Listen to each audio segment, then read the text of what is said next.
चलिए स्टूडेंट, आज हम पढ़ने वाले हैं कि पार्ट 2 अन्याय के विरुद्ध, जो सप्ताहांत सारांश हिंदी पाठ्य पुस्तक का दूसरा पाठ है। ये इसका नाम है अन्याय के विरुद्ध, मतलब अन्याय के खिलाफ आवाज़ उठाना। ये लिखी गई है अंतोन चेखोव द्वारा और इसका अनुवाद किया प्रभाकर द्विवेदी ने। चलिए इस कहानी को शुरू करते हैं। ये कहानी मूल रूप से रूसी भाषा में लिखी गई है। ये जो कहानी है वो रूस की है और रूसी भाषा में लिखी गई है। रूसी कहानी है ये। इसके लेखक हैं प्रसिद्ध रूसी कथाकार। इसके जो लेखक हैं वो बहुत ही प्रसिद्ध हैं, कथाकार हैं एवं नाटककार अंतोन चेखोव। नाटक भी लिखे हैं उन्होंने। अंतोन चेखोव उनका नाम है। इसका हिंदी अनुवाद श्री प्रभाकर द्विवेदी ने किया है। चेखोव ने हास्य व्यंग्य की पत्रिकाओं में लेख लिखे, कहानियाँ और उपन्यास लिखे। उन्होंने समाचार पत्रों में कहानी, उपन्यास, गान और लेख लिखे। चेखोव ने बच्चों के लिए भी काफ़ी लिखा है। चेखोव के लोकप्रिय नाटक हैं सीगल, तीन बहनें, चेरी, आचार आदि। ये उनकी लोकप्रिय नाटक है।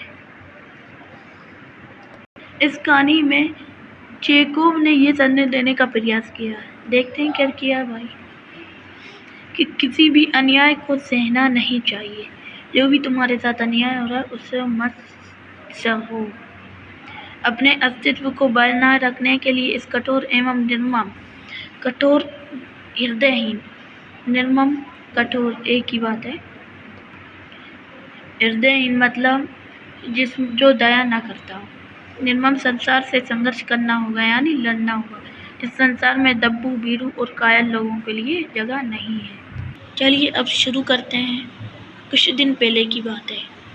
मैंने यानी लेखक ने अपने बच्चों की मास्टरनी जूलिया को अपने पढ़ने के कमरे में बुलाया और कहा, जो लेखक है उन्होंने जूलिया को अपने पास, जहाँ पर लेखक पढ़ते थे, वहाँ बुलाया और कहा कि बैठो जूलिया, यानी जूलिया को बिठाया। पहले मैं तुम्हारी तनख्वाह का हिसाब करना, तनख्वाह मतलब सैलरी, मैं तुम्हारी सैलरी का हिसाब करना चाहता हूँ। मेरे ख्याल से तुम्हें पैसों की ज़रूरत होगी, यानी आवश्यकता होगी, और जितना मैं अब तक जा सका हूँ तुम्हें, मुझे लगता है कि तुम अपने आप कभी पैसे नहीं मांगोगी। उन्हें लगा कि वो कभी पैसे नहीं मांगेगी जूलिया, इसलिए उन्होंने उसे बुलाया। मैं खुद ही तुम्हें पैसे देना चाहता हूँ। वो लेखक खुद ही उसे पैसे देना चाहता है। हाँ, तो तुम्हारी तनख्वाह 30 रूबल महीना तय हुई थी ना? लेखक ने पूछा कि तुम्हारी तनख्वाह 30 रूबल महीना तय हुई थी ना? रूबल का मतलब जैसे भारत में रुपया चलता है, वैसे वहाँ पर रूबल चलता है, रूस में करेंसी का नाम है। जी नहीं, 40 रूबल। जूलिया ने दबे स्वर में कहा। जूलिया ने कहा कि 40 रूबल हुई थी। नहीं भाई, 30, मैंने डायरी में नोट कर रखा है। ये किसने कहा? लेखक ने। नहीं भाई, 30, मैंने डायरी में नोट कर रखा है, लेखक ने कहा, यानी लिख रखा है। मैं बच्चों की मास्टरनी को हमेशा 30 रूबल महीना ही देता आया। और बोलते हैं मैं जो भी मास्टरनी, बच्चों को पढ़ाने वाली जो मास्टरनी होती है, उससे सिर्फ मैं अभी तक 30 रूबल से ज़्यादा नहीं दी है, 30 रूबल ही देता आया हूँ। अच्छा, तो तुम्हें हमारे यहाँ काम करते हुए 2 महीने हुए। फिर लेखक ने बोला उससे कि हमारे यहाँ तुम्हें काम करते हुए 2 महीने हुए हैं। फिर जूलिया ने क्या कहा, देखते हैं। जी नहीं, 2 महीने 5 दिन। उसने बोला 2 महीने और 5 दिन हुए हैं। क्या कह रही हो? ठीक 2 महीने हुए हैं, लेखक बोल रहा है। भाई, मैंने डायरी में सब लिख रखा है। 2 महीने के बनते हैं 60 रूबल, ये लेखक ने कहा। लेकिन 60 रूबल तो तभी बनेंगे जब महीने में एक भी नागा ना हुआ। जब महीने में एक भी नागा ना हुआ, 60 रूबल तो तभी बनेंगे। तुमने रविवार की छुट्टी मनाई है। छुट्टी तो रविवार की हमेशा होती है, इसलिए उसने मनाई। उस दिन तुमने काम नहीं किया। कोलिया को सिर्फ घुमाने भर ले गई थी। इसके अलावा तुमने 3 छुट्टियाँ और ली हैं। 3 छुट्टियाँ और ली थी उसने, जूलिया ने, महीने में। जूलिया का चेहरा पीला पड़ गया। थोड़ा ऐसा बुरा चेहरा नहीं हो जाता फिर अपने, जब अपने साथ कुछ होता है तो डर।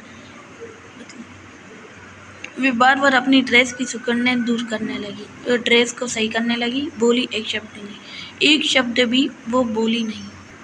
हाँ, तो 9 इतवार और 3 छुट्टियाँ यानी 12 दिन काम नहीं हुआ।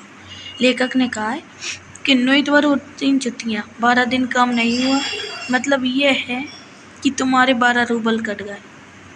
इधर खोल लिया 4 दिन बीमार रहा और तुमने सिर्फ वान्या को ही पढ़ाया। अब कोलिया बीमार था तो बेचार जूलिया क्या गलती थी उसमें। लेकिन लेखक ने उसके पैसे काटने का बोला और वान्या को उसने पढ़ाया। पिछले हफ्ते शायद 3 दिन हमारे दांतों में दर्द रहा हो रहा था। पिछले हफ्ते लेखक के दांतों में दर्द हो रहा था और मेरी बीवी ने यानी उसकी मालकिन ने तुम्हें यानी जूलिया को दोपहर बाद छुट्टी दे दी थी। तो 12 जमा 7 हुए 19, 19 ना गया। हाँ, तो घटाओ 7 में से 19। लेखक ने कहा कितने बचे? 41, 41 रूबल, ठीक है ना? ये लेखक ने कहा। जूलिया की आंखों में से आंसू छलक आए, यानी जूलिया की आंखों में जो आंसू नहीं आ जाते लेकिन गिरते नहीं, आंखों में ही रहते हैं, वो आए। उसने धीरे से खांसा। इसके बाद उसने अपनी नाक साफ की। उसने नाक भी साफ की, धीरे से खांसा, बोली एक शब्द नहीं और एक भी शब्द नहीं बोली। इस वीडियो में इतना ही। अगला भाग अगली वीडियो में पढ़ेंगे। अगर आपको हमारी वीडियो अच्छी लगी हो तो लाइक कर लीजिए और कमेंट करना मत भूलिए और सब्सक्राइब ज़रूर कर लीजिए।